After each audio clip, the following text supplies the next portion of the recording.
So we've waited long enough for these two motorcycles from Royal Enfield, the Interceptor and the Continental GT. Now both these motorcycles are coming to India very soon this year, and we are here in sunny California to ride these motorcycles.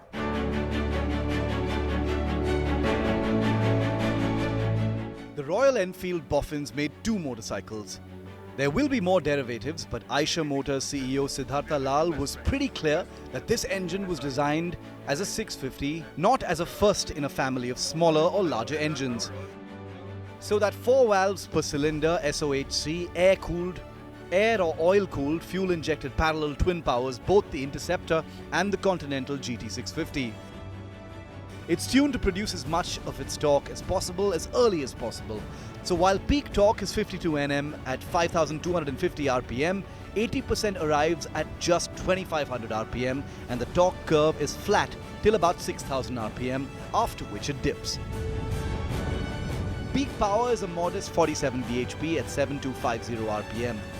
Royal Enfield has also added a counterbalancer to ensure that there isn't any vibration to complain of. Now that's like music to our ears.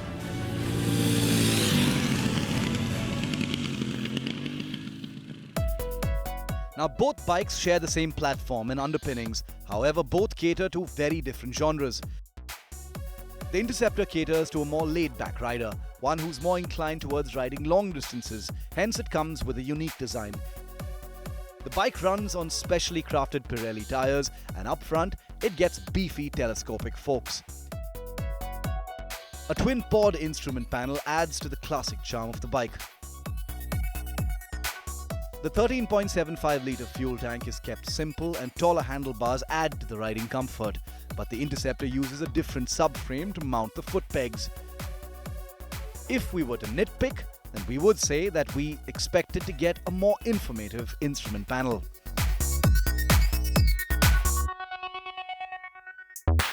While the Interceptor is more about laid-back rides, the Conti GT is more for corner carvers.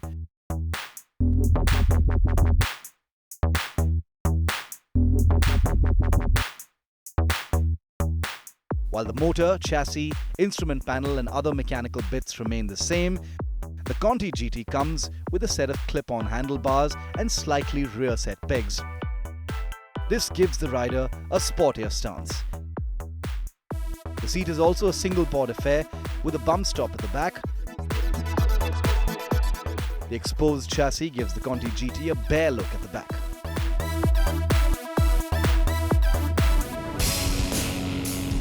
Astride, the Conti feels sportier and the motor feels ultra smooth on startup. The motor revs up all the way up to 7,500 RPM, and even at those revs, the motor is relatively calm.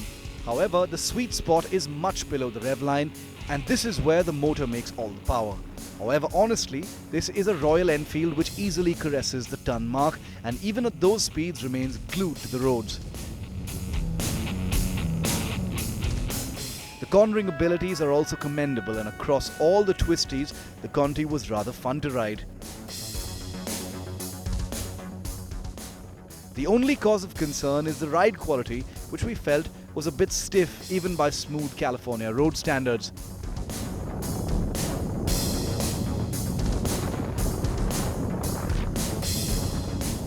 The specially designed Pirelli tires grip the road well, and we even tried reducing tire pressures in a bid to make it a slightly softer ride. Doing that resulted in the bike feeling slightly twitchy around corners.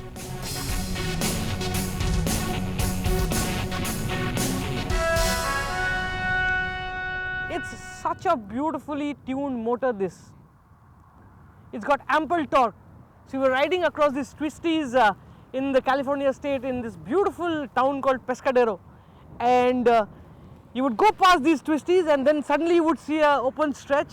All you need to do is open the throttle. The moment you do that, it goes like that, and I really enjoyed doing that.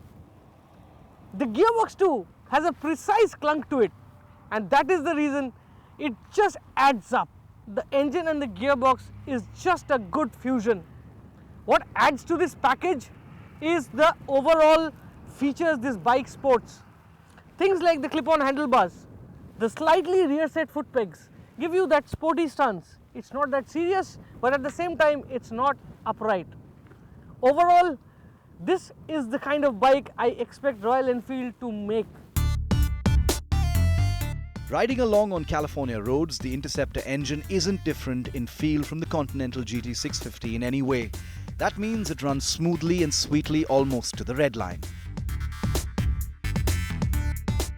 Torque is available easily from about 2500 RPM, and rolling the throttle on between 4000 and 6500 RPM is a wonderful feeling of the motorcycle surging forward. Highway cruising at as high as 120 km per hour will be easy and calm on the Interceptor, and the taller bars, better seat and more forward set foot pegs should make the Interceptor a nice highway bike. You will probably want to add a screen of some sort though. In the corners, the Interceptor is trustworthy and doesn't require too much effort even in tight switchbacks. Just like the engine, the frame offers an easy-to-use, friendly dynamics package that most people will find unchallenging to learn, or if you're experienced, to exploit. At seriously high speeds, cornering past 120 km per hour, the Interceptor did show a slight tendency to go into a weave, but it isn't a serious weave, nor is it persistent. And at lower speeds, this isn't an issue at all.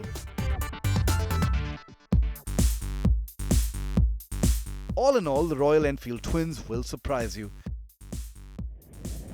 They're silent, refined, torquey, well made, and feels like they will last too.